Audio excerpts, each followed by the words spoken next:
하나님은 마태복음 13장을 통해서 천국에 관계되는 비유를 8가지를 설명을 해 주셨죠. 예수님이 이렇게 천국 비유를 설명을 하시고 고향에 가서 사역을 하시는데 사람들이 다 예수님을 배척하기 시작하는 거예요. 그때 예수님이 거기서 떠나시기 시작하는 거죠. 떠나셔서 이제 다른 곳으로 사역하려고 나가셨을 때 그 시점쯤 되었을 때, 즉 천국의 비유를 말씀하시고 고향에서 배척당하시고 이런 상황에 이르렀을 때 예수님의 소문이 누구에게 퍼졌느냐 그러면 헤롯 왕에게 예수님의 소문이 들리기 시작한 것이죠. 이때 헤롯 왕의 마음속에 굉장히 두려움이 생기기 시작했어요. 왜냐하면 세례 요한이 강직하게 또 정의롭게 자기의 죄를 지적해서 자기가 마음이 아팠고 또 회개해야 되는데 회개는 하지 못하고 그럼에도 불구하고 그 의로운 사람을 죽였기 때문에 그가 굉장히 두려움 속에 휩싸이게 되어 있었죠. 이런 시점에서 예수님께서 헤롯이 요한을 죽였다고 하는 사실과 함께 또 요한의 제자들이 장사 지내고 예수님께 그 소식을 전달함으로 말미암아 예수님은 그 자리에서 떠나서 한적한 곳으로 나아가게 되는 것이죠. 빈들로 나아가셨습니다. 배를 타고 떠나셔서 빈들에 가셨는데 사람들이 여기저기에서 소식을 듣고 여러 고을로부터 걸어서 예수님에게 쫓아왔다 하는 거예요. 예수님이 쉬고 싶은데 예수님에게 이렇게 많은 사람들이 찾아왔죠. 그때 예수님께서는 그들에게 긍휼을 베풀어 주시면서 그들을 고쳐 주셨습니다.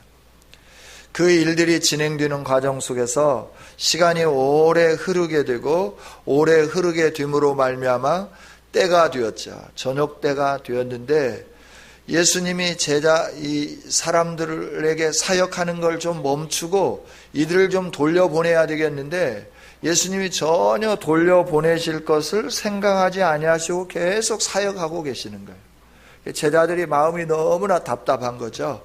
예수님에게 찾아간 거예요. 선생님, 이제 그만하시고 이 사람들 좀 돌려보냅시다. 마을에 가서 먹을 것을 좀 사 먹으라고 시간을 좀 주십시다. 그럴 때 예수님께서 하시는 말씀이 너희들이 먹을 것을 주라 라고 하시는 거예요. 그럴 것 없어. 너희들이 먹을 것 주면 되잖아. 아니 선생님, 우리가 가지고 있는 게 떡 5개하고 물고기 2마리밖에 없는데 어떻게 이 많은 사람을 먹일 수 있겠습니까? 선생님, 말도 안 되는 소리 하시고 계시네. 그럴 때 예수님이 그 떡 5개, 물고기 2마리 4개로 가져오렴. 제자들이 그 떡을 가져다 주었을 때 예수님께서 기도하시고 그걸 나눠줬는데 어린아이와 여자를 제외하고 장정만 5,000명이 먹었어요. 먹었는데 얼만큼 먹었냐 그러면 체면 생각하면서 조금씩만 먹은 게 아니라 배부르게 먹었어요. 남게 먹었다고 하는 거죠. 그게 남은 게 얼마나 되냐 그러면 12바구니에 찼다라고 말씀을 해줘요.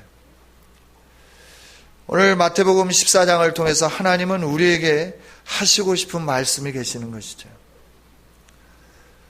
예수님의 그 위대한 능력과 함께 예수님께서 행하신 그 놀라운 역사를 통해서 예수님과 함께하는 삶이 얼마나 행복하고 복된 삶인가 하는 것을 말씀해 주실 뿐만 아니라 이 위대한 능력이 언제 우리 가운데 임하게 되는가 하는 부분을 말씀을 해주고 계시는 것이죠.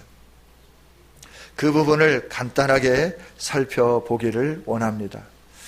예수님은 요한의 제자들로부터 요한의 소식을 들었습니다. 그리고 배를 타고 그곳을 떠나셔서 빈들로 가십니다. 이 상황을 통해서 예수님의 심정이 어떠했는가 하는 부분들을 우리가 좀 살펴봤으면 좋겠습니다. 세례 요한은 예수님의 길을 예비한 사람이고 예수님 앞서서 오셔서 이 세상 가운데 회개하라 천국이 가까웠다 선포했던 예수 그리스도의 동역자였죠. 이 동역자를 잃은 슬픔, 그것도 연수가 다 되어서 잃은 그런 상황이 아니라 세상의 권력에 의해서 이 세례 요한의 생명이 끊어졌다고 하는 이 사실을 생각하면서 예수님은 요한의 소식으로 굉장히 마음이 슬펐다라고 하는 거예요.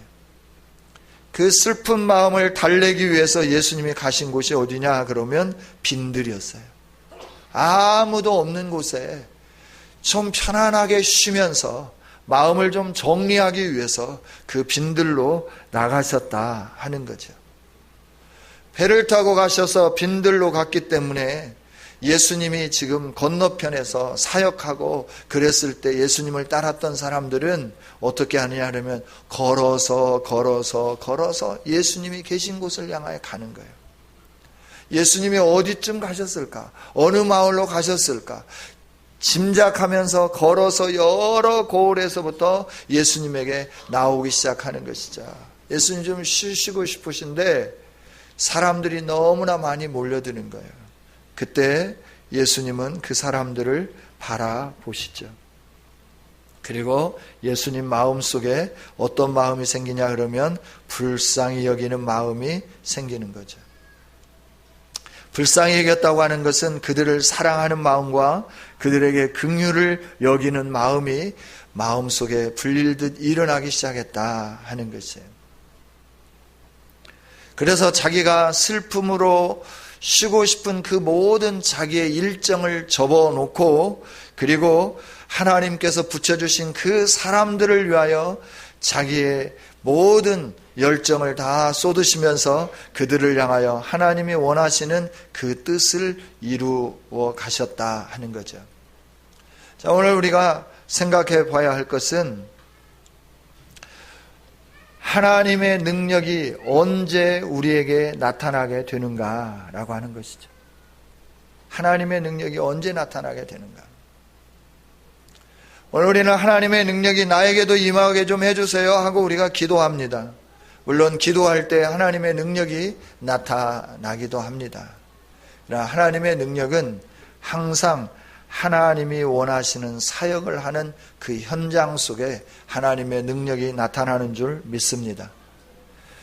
내 감정을 따라서 사는 삶을 내려놓고 하나님이 원하시는 그 길을 향하여 진력해가고 하나님이 원하시는 그 사역 앞에 나를 복종시키면서 하나님이 기뻐하시는 일을 진행해 가는 그때마다 우리의 사역의 현장 속에 뭐가 일어나느냐 그러면 하나님의 능력이 일어난다 하는 거예요. 오병이어의 기적. 물론 예수님이 하나님이시니까 오병이어의 기적이 일어났어요. 틀림없는 일이죠. 그러나 우리가 객관적으로 살펴볼 때 왜 마태는 마태복음을 기록하면 아니 하나님은 이 말씀을 기록하시면서 마태를 통하여 기록하시면서 이 말씀을 여기에다 집어넣었을까? 세례 요한의 죽음과 예수님이 빈들로 나가신 것과 그리고 사람들이 모여드는 것과 그 모여드는 사람들을 향하여 예수님이 가지고 계셨던 불쌍한 마음으로 섬기신 일과 그 일의 끝나는 시점에서 오병이어의 기적이 일어났는가 하는 부분을 우리는 좀 유의 깊게 생각해 봐야 할 것인 줄 믿습니다. 우리가 하나님의 기적을 경험하는 길은 다른 데 있는 게 아니라 하나님이 우리에게 말씀하실 때마다 우리의 감정과 상황을 접어놓고 하나님이 원하시는 그 일 앞에 순종하기 시작할 때 우리의 삶 속에 하나님의 능력이 나타나게 된다 하는 겁니다. 할렐루야. 우리가 예수님 믿으면서 우리가 신앙생활하면서 우리에게 맡겨진 일들을 감당해 나가면서 우리 안에는 여러 가지 일들이 부딪히게 되는 거죠. 그 일들을 부딪히면서 우리 마음에 드는 게 있어요. 그게 뭐냐 그러면 에이 내가 안 하면 되는 거지. 그러면서 그 일들을 포기하는 거예요. 그 일들을 내려놓는 거예요. 하나님도 내 마음을 아실 거야. 나의 슬픈 마음을 아실 거야. 나의 낙심된 마음을 알고 계실 거야. 그래서 내가 좀 쉬어도 하나님은 충분히 나를 이해해 주실 거야. 예, 물론 이해해 주십니다. 충분히 다 이해해 주시고 우리를 알아주시고 우리를 품에 안아주시는 분이시죠. 그럼에도 불구하고 우리 가운데 능력을 나타날 수 있도록 하는 그 시점은 우리의 상황과 우리의 환경을 내려놓고 주님이 원하는 그 일 앞에 순종할 때 하나님의 능력이 우리 안에 임하게 된다 하는 겁니다. 할렐루야, 할렐루야. 오늘 우리들이 어떻게 능력을 경험하느냐라고 소중한 거예요. 정말 소중한 거예요. 하나님의 살아계신 능력을 경험하고 하나님께서 우리와 함께 하시는 그 능력을 경험하고 하나님이 예수 그리스도를 통하여 우리에게 주시는 하나님 나라의 영광이 어떤 것인가를 경험하는 소중한 그 역사는 언제 일어나느냐. 내게 말씀하실 때마다 내가 순종할 때, 사역에 감당할 때, 몰입하기 시작할 때 이 일들이 일어나기 시작하는 것이죠. 그 사역을 감당할 때 이 기적을 꿈꾸면서 사역을 감당하면 또 안 되는 것이죠. 무엇으로 그럼 사역을 감당해야 되냐 그러면 아버지의 마음으로 사역을 감당해야 돼요. 우리에게 하나님이 일하기를 원할 때 아버지의 마음으로 사역을 감당해야 된다라고 하는 거예요. 예수님이 그 많은 무리들이 몰려오게 될 때 그게 어떻게 했느냐 그러면 그 무리를 보시고 큰 무리를 보시고 불쌍히 여겨 그 중에 있는 병자를 고쳐주시니라 이렇게 말씀해요. 불쌍히 여기셨다라고 하는 것은 다른 마음이 아니라 사랑하는 마음으로 긍휼히 여기는 마음을 가지고 예수님께서 그들을 돌보시고 하나님의 그 사랑으로 그들을 감싸 안으시며 하나님이 행하시기를 원하시는 그 일들을 하나님의 마음으로 행했다라고 하는 거예요. 오늘 우리가 사역을 감당할 때 억지로 할 때 있어요. 체면으로 할 때도 있다라고 하는 거예요. 그래도 안 할 때보다도 낫죠. 그러나 우리가 사역을 감당할 때는 언제든지 아버지의 마음으로 감당해야 하는 줄 믿습니다. 아버지의 사랑으로 그 사역을 감당할 때 그 사역을 감당하는 현장 속에 하나님의 능력이 나타나기 시작하는 거예요.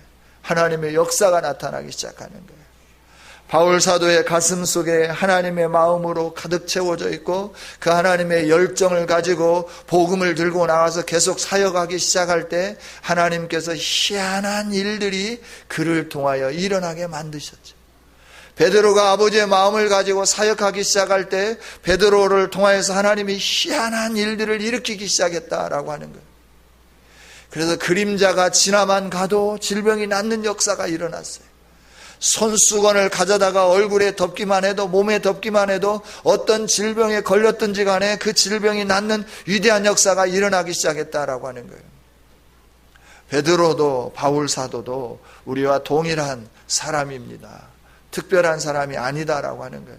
특별하다고 하면 우리가 보지 못했던 예수님을 만났고 그 예수님의 가르침을 직접 받았고 또 특별하다고 하면 예수님 앞에 신앙 고백을 했고 또 특별하다고 하면 물 위로 걸어간 그런 일들, 변화산에서 그 아름다운 사건을 봤던 것들, 몇 가지 우리와 다른 그 특별한 부분들이 있지만 나머지 부분들은 우리와 똑같은 성정이 동일한 사람들이라고 하는 거예요. 그런데 그들이 걸어가는 곳곳마다 하나님의 역사가 나타났어요. 왜 그럴까라고 하는 거예요.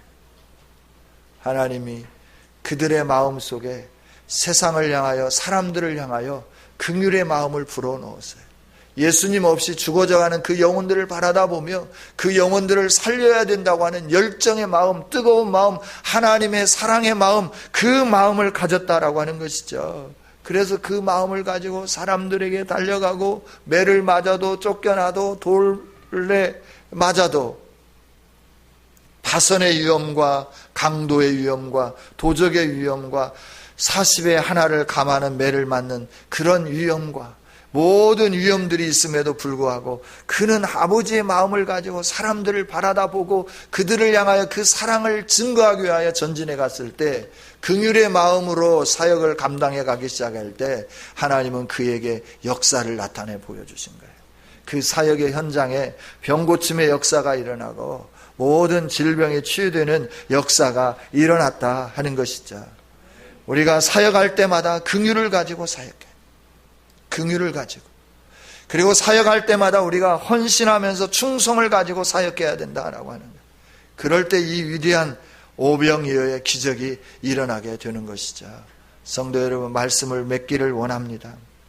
오늘 우리에게 필요한 것은 아버지가 원하시는 그 뜻을 헤아리고 하나님이 원하시는 그 위치에 가서 하나님이 행하기를 원하시는 그 일들을 행하는 일들입니다. 그 일들을 행할 때 아버지의 마음을 가지고 그 일들을 행하는 거예요. 거기에 역사가 일어나요. 셀 리더를 할 때도 아버지의 마음을 가지고 긍휼의 마음으로 헌신하고 충성할 때 그것 가운데 하나님의 위대한 역사가 일어나기 시작하는 거예요. 기관에서 일할 때도 마찬가지죠. 내 생각을 접고 내 감정을 접어버리고 내 환경을 접어버리고 하나님이 원하시는 그 말씀 앞에 순종하면서 나아가기 시작하고 헌신하며 긍휼의 마음과 아버지의 사랑의 마음과 충성스러운 마음을 가지고 우리가 그 일들을 감당해 가기 시작할 때 하나님이 부어주시는 은혜와 능력이 충만하게 나타나게 된다 하는 거죠. 할렐루야. 우리의 생각을 접어버리십시다. 우리의 감정과 환경을 접어버리십시다. 주님이 말씀하시는 그곳에 머물러 서는 저와 여러분이 되기를 원합니다. 우리는 종종 생각에, 감정에, 환경에 도취될 때가 많이 있습니다. 그리고 거기서 헤어나오지 못할 때가 많아요. 이건 사단의 전략이기도 해요. 그래서 우리로 하여금 더 이상 사역하지 못하도록 우리를 생각 속에, 감정 속에, 환경 속에 집어넣는다 하는 것이죠. 그러나 하나님 말씀해요. 내가 너의 환경을 안다. 너의 상황을 알고 있다. 내가 네 마음을 안다. 그래도 나를 위해서 내가 너를 사랑하는 그 사랑의 마음으로, 주변에 있는 사람들을 사랑하는 마음으로 나를 위해 네가 일해주지 않으련? 우리에게 물으시는 것이죠. 여기에 아멘 하고 답하면 기적이 일어나게 됩니다. 할렐루야. 우리 예수님이 하나님 되심을 나타내 보여지는 이 놀라운 기적을 경험할 수 있도록 우리 마음속에 아버지의 마음을 가지고 헌신하며 순종하는 우리 성은의 식구들이 되어서 매 순간마다 하나님의 영광을 누릴 수 있는 복을 받기를 주님의 이름으로 축원합니다. 하나님 감사합니다. 오늘도 말씀을 주신 주님을 찬양합니다. 하나님, 하나님의 능력과 은총은 우리가 하나님이 원하시는 사명자로 섰을 때 그 사명을 위하여 우리의 모든 것을 내려놓고 주님이 원하시는 그 길을 걸어갈 때 거기에 하나님의 능력과 은총이 임함을 오늘 말씀을 통해 보게 해주셔서 감사합니다. 하나님, 저희들이 이 은혜를 경험하기를 원합니다. 도와주옵소서. 정말 하나님의 사명 앞에 감사함으로 반응하는 우리가 되게 해주셔서 이 능력을 경험하고 하나님이 이렇게 일하셨습니다 선포할 수 있는 아름다운 성도들이 되게 하여 주옵소서. 모든 영광을 하나님께 올려드리며 예수님 이름으로 기도하옵나이다. 아멘.